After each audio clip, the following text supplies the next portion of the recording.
This is Larry Jordan, the host of the Digital Production Buzz. The following interview is an excerpt from a recent program. To hear the entire program, visit digitalproductionbuzz.com.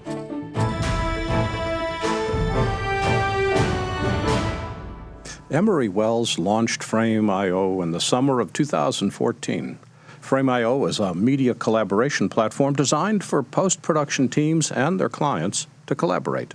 And this whole idea of collaboration tools and finding the money to fund them fascinates me. Hello, Emery. Welcome. Hey, Larry. How are you? Well, I'm delighted to be talking to you because one of the things I want to learn more about is what Frame.io is, and then we're going to talk a little bit more about how you found the money to pay for it. But start by describing Frame.io. Sure. So Frame.io is a media collaboration platform. It's a place to upload any source media or work in progress into a private workspace where you can invite your team and your clients to collaborate. And we're really replacing the hodgepodge of different services that all of us have been using for years. We're using something for file sharing like Dropbox or Box or YouSendIt or Hightail or FTP. But those services are really crummy when you want to view something online. So we tend to use Vimeo or YouTube, and we password protect it, and then distribute links around in an email and try to communicate in a static email around moving visual content, which always leads to lots of confusion. Not to mention that you have multiple versions and many iterations that you go through before it's done. So on the typical job, it's not uncommon to have 5, 6, 7 different services in the mix. You got stuff all over the place. You got conversations all over the place. Nobody can keep track of anything. So that's what Frame.io solves. We bring that all into one cohesive interface. Well, I'm already depressed just listening to you list the problems, much less the solution. Yeah. But I swear, a week doesn't go by that another company doesn't rear its ugly head saying, hey, we're a collaboration software and you need to use us. And without naming any names, what makes Frame.io different? Why should somebody even consider you?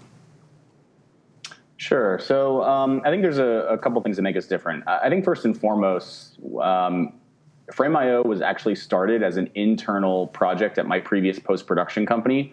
We started building something to solve our own problem. It was actually not even originally intended to be a separate company.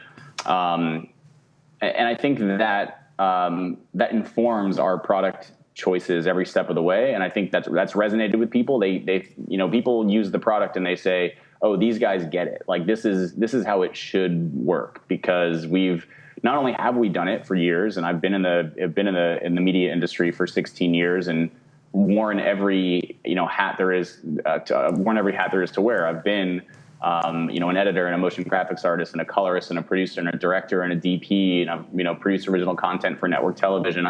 I've done it all, so I know all the pain points across all the different job titles. And so when we started building it as an internal tool for ourselves, it's not surprising that we were solving the problems that pretty much everybody else was having. So I think that's the primary thing that's really resonated. And then I think second, I think we've actually made this a tool that you want to use. We've made it kind of fun. We've made it kind of sexy. There's a lot of tools out there that have tried to do similar things. And they're kind of, for the most part, they're either too utilitarian or they got the pricing wrong. They're too expensive to be accessible to the masses. And we know that this industry is really dominated by the smaller shops, the 1 person to 5 people teams. The creative industry is predominantly made up of these small teams. And we are also, we control the mind share of the industry. So it'd be great if we made a product that was accessible to big Hollywood studios and to bigger companies. But it's guys like you, Larry, that are influencers on Twitter, and the people that are out there doing the real kind of nuts and bolts work every day. We're the ones that spread the word throughout the community of, hey, this is a tool that we all want to get behind and we all want to use. And I think the industry has really wanted to have an industry standard. We'd like to all say, okay, this is the tool we're going to use for all this. We're going to learn it, and everyone's going to be comfortable with it. And I think that we've started to kind of get a lot of support from the community saying, Frame.io gets it, and I think this is the one that we should support. I think it's, I want to take this a step farther, because first you came up with a great idea based on your experience in 2014, and you started the company. And then you suddenly realized that you've got a company that's data intensive and bandwidth intensive, and that is not cheap. And developing that stuff is not cheap. So what you've done recently is you just closed some venture funding. Am I correct? Yes. Yeah. We raised $2.2 million. That was, our round was led by Acel Partners, who many are familiar with, being one of the early investors of Facebook and Slack and Dropbox and tons of great companies. Lynda, they're an investor of. So they really get our space. Well, first, congratulations. That's a major accomplishment, and it's a lot of work. So major congratulations. But walk me through the process. How did you go about getting funding? How long did it take? And what were the steps? For people that haven't gone through that sometimes painful ordeal, what's it like? Yeah, I mean, I guess it was a bit of a mystery to me as well a couple of years ago. I mean, I've had two dreams in life. One is to be a filmmaker, and the other is to have a tech startup. And so I've followed and studied, the tech startup world very closely, and what the venture funding process is like. But it still was a bit of a mystery to me as to how you go from kind of reading about how it gets done to actually getting it done. And I think one of the things I've learned is, basically nobody's going to fund you until you deserve it. You have to put yourself in a position where, you have to do the legwork to put yourself in a position where you're actually something that an investor wants. So it really doesn't work the other way around. And I think that's where most people think, well, it's really, really hard to raise money. And I guess in a sense that's true. But if you are something that investors want, if you've built an opportunity that investors want to invest in, it's actually really easy. And in our case, it was really hard until it was really easy. So we had to work really, really hard to get our company to a place where it was something that investors were interested in. And by the time we closed our round a couple months ago. We just announced it this week, but the round was actually closed a few months ago. And in this experience, when we met with investors, it actually, we were super fortunate where we kind of had our pick of who to work with, and our round was oversubscribed, meaning we had more people wanting to give us money than we wanted to take, because we only want to give up so much of our company. So it's a very odd experience to have people that want to give you money that you have to turn down. It's a very, very strange, especially from really incredible people, people that you really respect. But that wasn't our kind of initial experience when we had maybe maybe over a year ago, a little over a year ago, we met with investors, and the reaction was, wow, phenomenal product. This is before we launched. It was like, phenomenal product, but we think you're a little bit too early, and come back when you've proven more. And to me, it was at the time a little bit confusing, because I don't know if you follow the tech startup world and you read TechCrunch, and you read every day about some company that's getting funded, and so many of them, you think, how do they get funded? Like, it's maybe some silly idea to you or something, and it just seems like anybody can get funded in these if they have an app idea. But that's actually really not the case. So it's very, very rare that a pre-launched product will get funded if the founders don't have a previous track record of building a successful startup. So the ones when you hear like, oh, this company that is in stealth mode that's not going to launch for a year, that has some product that sounds really not useful, the reason they get funded is because the founders usually have a really solid track record. If you are an unknown person, then you have to build the value before any investor is going to. One of the things that we've heard about, and that's in our case, that's what we had to do. One of the things we've heard about venture funding is that you have to give up control of your company to be able to get, especially initial funding. I don't want to know percentages. That's not what I'm asking. But are you still running the company, or are they telling you what you have to do? Oh, no. We still run the company 100%. So actually, none of our investors have any control really whatsoever over anything. They have very little governance at this stage, which is a seed stage. It's called the seed stage.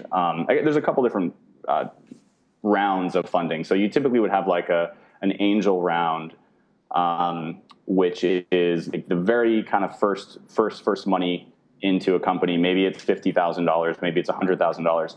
In our case, we didn't have to do that because I was able to fund it myself for a while, and it was really kind of incubated in my previous post-production company. We were building as an internal tool, so it was kind of incubated in that company, and we didn't have to take outside kind of angel investment. And then you get to the seed stage, which is the stage that we're at, which is usually up to a couple $1,000,000, and you don't really give up control at that point.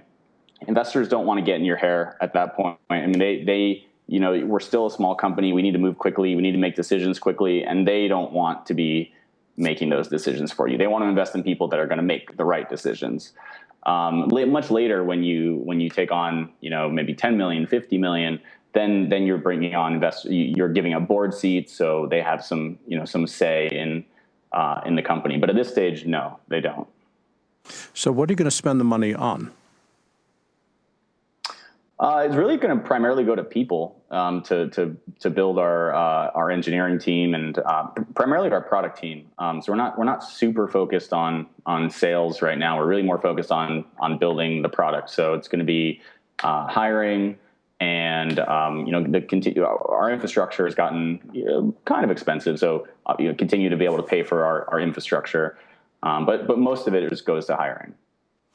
As you look back on it, what did you learn during the funding process that you didn't know? What's been sort of the most eye-opening moment, and what's the key lesson that you learned?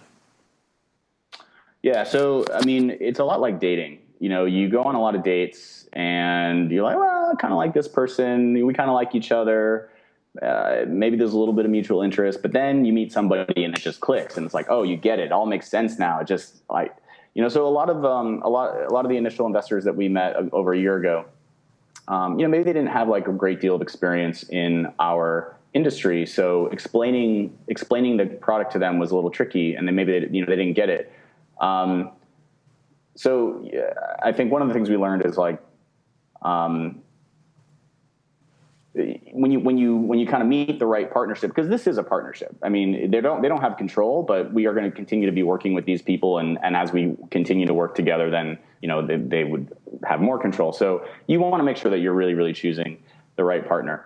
But I guess actually the thing that I learned most after pitching to all these different investors, and it was crazy. It was like pitching to these billionaires and people that run these major tech companies, and it was a really interesting experience.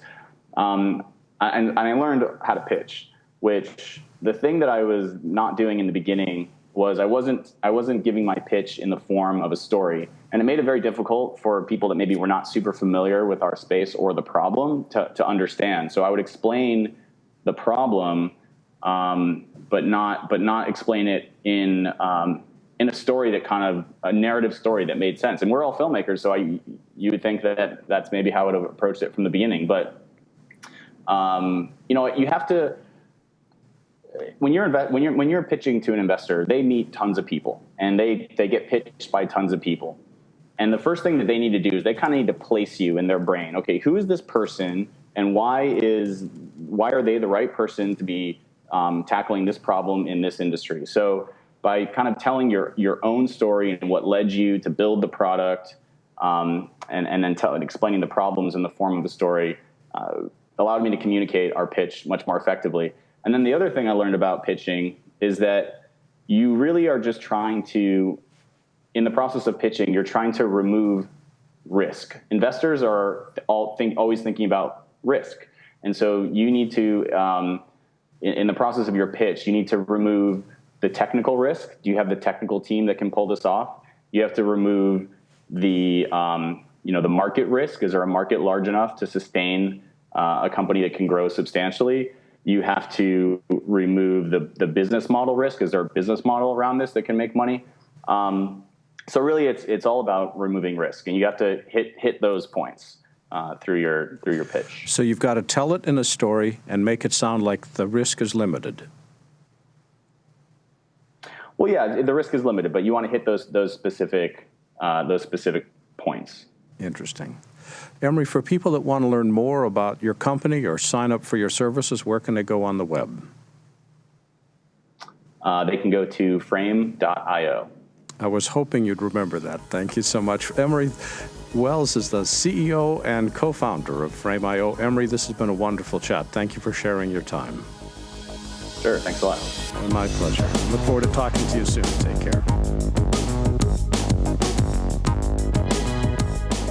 If you'd like to see more videos like this one, please subscribe to our YouTube channel. To stay connected and receive updates from The Buzz, sign up for our free weekly newsletter now. Or you can learn more about us on our website. And thanks for watching The Digital Production Buzz.